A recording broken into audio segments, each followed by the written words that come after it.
on vient de monter l'embrayage. On met la première. On lâche. Là la moto en première elle cale pas. Comme un Piwi 80 à l'époque. C'est impressionnant. Salut, c'est Nico. Bienvenue dans cette nouvelle vidéo d'essai dans laquelle on va monter sur une Sherco 2022 300 Factory. Et gentiment prêté par mon pote de FB Moto 31 qui est mécano et qui a décidé d'acheter un embrayage récluse automatique. C'est quelque chose qui m'intrigue un petit peu depuis un moment, depuis que je me suis mis à l'enduro. On se demande toujours si c'est efficace ce genre d'embrayage. Mais aujourd'hui, on a l'occasion d'essayer la moto avant et après montage de l'embrayage. Donc on va pouvoir comparer ça sur une Sherco. Du coup, j'ai eu le temps de me faire à la moto. On a essayé avant, on a fait une bonne session.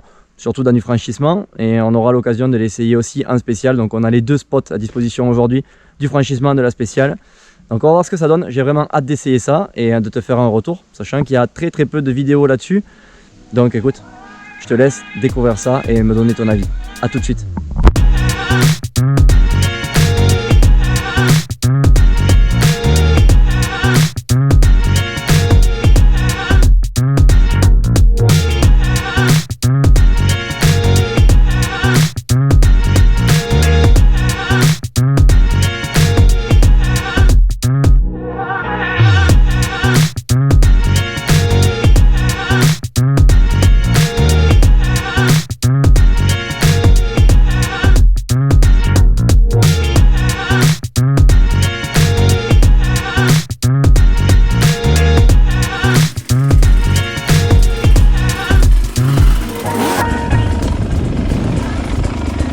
Ce qui est dingue, c'est que là je suis en seconde, j'embraye pas.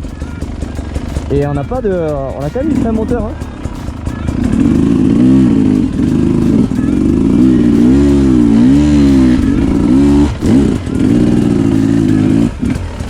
Il faut faire attention, la réponse n'est pas tout à fait la même que sur un embrayage classique. Ouais, on a un petit peu de frein moteur, c'est quand même agréable. Dans les descentes.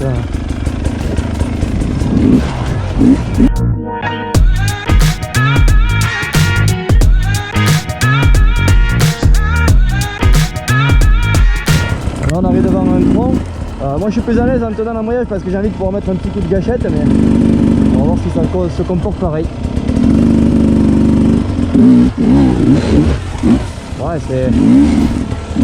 En fait, on peut avoir l'embrayage classique si on veut, quoi. C'est-à-dire que là, on va mettre des coups de gâchette, quoi.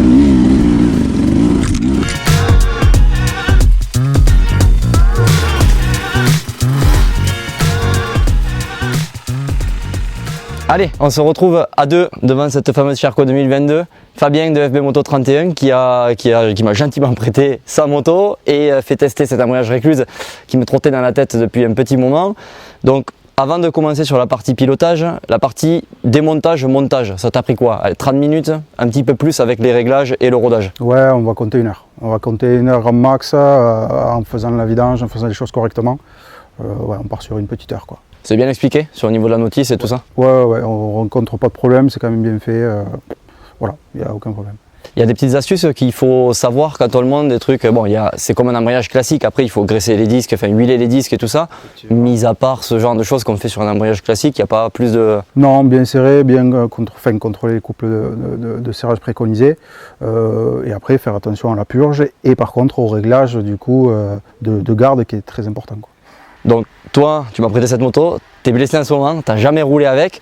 Pourquoi tu as acheté cet embrayage? À la base, c'est quoi? Tu savais, voilà, tu sais que ça va t'apporter certaines choses, mais pourquoi avoir acheté? Parce que si je ne me trompe pas, on est sur un budget de 1 200 €. C'est ça. Ben, la curiosité. Clairement, je ne trouvais pas de vidéo aujourd'hui qui expliquait vraiment le comportement de la machine comme je le souhaitais. Et le montage, alors oui, on trouvait quelques vidéos sur le montage, mais pas vraiment sur l'explication de si oui ou non ça apportait des avantages et à quel moment, quoi. La partie pilotage maintenant. Franchement, bluffé d'entrée. Déjà, quand tu démarres la moto, que tu enclenches la première, que tu lâches l'embrayage et que la moto reste sur place, c'est vraiment contre nature. En fait, on n'est pas habitué à ça. Moi, ça fait 20 ans que je fais de la moto, mis à part sur les Piwi 80, j'avais jamais ressenti ce genre de choses. Donc ça, c'est quelque chose, il faut s'y faire. Le point de patinage, c'est différent de quand on le fait soi-même. Mais toi, tu as eu l'occasion de l'essayer aussi. Mais en fait, au final, on s'y adapte quand même très vite, au moins pour le démarrage. Moi, j'attendais ça. Vraiment, c'était ma hantise de savoir si vraiment c'était bien fait ce point de patinage, quoi. Et clairement, on l'a vu sur les deux premières fois où on a démarré la moto, enfin, c'est bluffant, quoi. Ouais, c'est vrai qu'on pourrait s'attendre à cet effet peut-être boîte auto très robotisé. Exactement. Et qu'on n'a pas du tout. Exactement, c'est très sain, quoi. Et ça, c'est quelque chose qu'on ressent aussi quand on roule, donc quand on va rentrer dans le vif du sujet. C'est une machine qui va reprendre, comme je disais, différemment de quand on manie son embrayage avec le doigt. Mais par contre, c'est optimisé à 100%. C'est-à-dire que pour ceux qui sont vraiment énervés de la gâchette, ça va gommer ces défauts-là. C'est-à-dire que ça va être un embrayage très progressif. On peut laisser tomber la moto complètement dans les régimes puisque de toute façon, elle ne va pas caler. Et quand on va vouloir reprendre, c'est là qu'il y a ce petit truc dans son cerveau qu'il faut faire. Mais moi, personnellement, ça m'a pris allez, 30 secondes, entre 30 secondes et 5 minutes. C'est vraiment rien du tout. Mais il y a un temps en fait, où quand on va accélérer, il va quasiment rien se passer. Ce point de patinage est différent donc quand on veut lâcher un embrayage coup sec. Mais pour le coup, c'est très efficace puisque la motricité est à 100%. En fait, la puissance passe au sol. Donc ça, c'est vraiment pour moi le plus gros point positif, c'est-à-dire qu'en fait, on va rouler sur sa moto avec la même plaine tout le temps, en enduro, dans le franchissement. Dans la spéciale, c'est pareil, on va quasiment jamais mettre des coups de gâchette, sauf quand vraiment on veut relancer fort sa machine. Mais bon, ça, on sait très bien que on peut le faire en plus. Ça, on y viendra un petit peu plus tard, mais voilà, si on est vraiment sur de l'efficacité, tant en franchissement qu'en spécial. Quand on est dans une montée, qu'on va couper les gaz, il faut toujours faire attention de ne pas se laisser piéger par ce moment, peut-être ce petit temps de latence où l'embrayage va patiner. C'est vraiment le seul truc d'adaptation où, voilà, je le répète, mais il n'y a que ça qui peut vraiment faire bizarre au début. Si on part sur les points d'amélioration que moi j'apporterais sur un embrayage comme ça, en extrême, c'est que quand on est dans des montées, qu'on galère comme moi, qu'on n'arrive pas à monter du premier coup, ben la moto, forcément, quand on coupe les gaz et qu'on a une vitesse enclenchée, elle ne va pas caler. Et en plus, ça va faire marche arrière. Donc dans une montée, voilà, ça peut être un défaut. Il faut l'avoir en tête, il faut garder un doigt sur le frein avant, le pied sur le frein arrière pour éviter que la moto bascule. Des fois, on n'a pas le choix, malheureusement. Ou alors penser à laisser un filet de gaz pour que voilà, la moto, elle parte pas tout de suite en arrière. Autre chose qui est différente, le frein moteur, même si j'étais agréablement surpris. Le frein moteur, c'est quand même quelque chose que l'on a avec cet embrayage. On l'a moins que sur l'embrayage d'origine. D'ailleurs que dans des descentes, par exemple, en dévers, où on va vouloir couper les gaz pour bénéficier du frein moteur sans toucher les freins, parce que des fois on est sur des œufs, on n'a pas le droit de toucher les freins, sinon le roue avant va glisser. Là, la moto va avoir tendance peut-être un petit peu plus à partir. Maintenant, on peut le corriger. Je pense qu'aussi, c'est le fait que ce soit sur un 2 temps.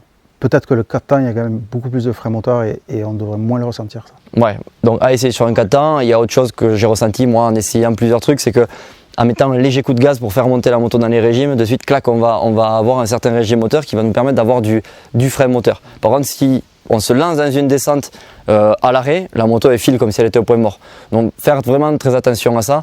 Mais bon, avec tout ce qu'on gagne à côté, très honnêtement, je pense que c'est difficile de revenir en arrière quand on a essayé un embrayage récluse comme celui-là, un embrayage automatique. En tout cas, pour ma part, j'ai été bluffé, c'est top. C'est 1 200 €, mais quand on voit d'autres pièces à 1 200 €, je pense que celle-là, c'est une des plus efficaces. Je pense aussi, c'est vraiment, c'est ce qui va apporter, oui, du gain de temps, quoi. Un pot, non, des prépas suspension, oui, mais là, l'embrayage, et puis c'est l'agrément moteur. Pour les personnes qui roulent pas ou peu, finalement, c'est moins de fatigue main gauche, c'est peut-être plus de sécurité parce qu'il y a des gens qui ne sont pas très sûrs sur un franchissement pour mettre un coup d'embrayage et le passer. Voilà, je pense que c'est plus facile, quoi.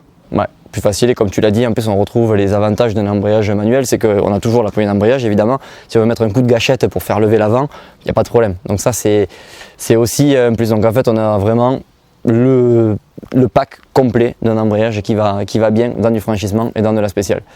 En tout cas, si cette vidéo t'a plu ou que tu as déjà essayé un embrayage récluse, n'hésite pas à nous donner ton avis juste en dessous en commentaire. N'hésite pas à t'abonner à la page de FB Moto 31. Il se fera un plaisir de te répondre sur la partie mécanique, moi un petit peu plus sur la partie pilotage. En tout cas, on te retrouve très bientôt pour une prochaine vidéo sur MX Réflexion.